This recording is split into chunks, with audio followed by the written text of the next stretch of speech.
Va, toma, juega tu. No. Em feia mal a mi, li feia mal a ella i a ell, perquè el cor és tan fràgil, tan fàcil de trencar, que has de tenir cura, i el silenci seria la meva cura, i la seva, per poder seguir vivint en aquella bombolla ingènua, perquè el cor l'has de dur a dues mans, i jo mancava de braços.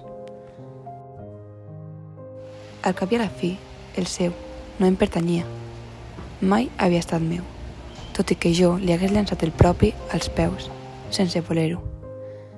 Perquè el seu era d'ella, i jo no podia fer res. No ho hagués volgut, perquè realment estaven fets l'un per l'altre. A vegades el cor vol coses que no podem donar-li, i més que superar-ho, hem d'aprendre a viure amb això. En el fons, en un fons egoista i envejós, em preguntava per què, a través dels seus ulls, no era el suficient perfecta per enamorar-se de mi. Però ara sé que l'amor no té raons de ser, perquè si fos així, jo hauria deixat d'estimar-lo en el moment en què els seus llavis van tocar els d'un altre. I la meva ment, divagant amb allò que hagués pogut estar, s'hauria quedat en blanc, i tot hauria estat més fàcil.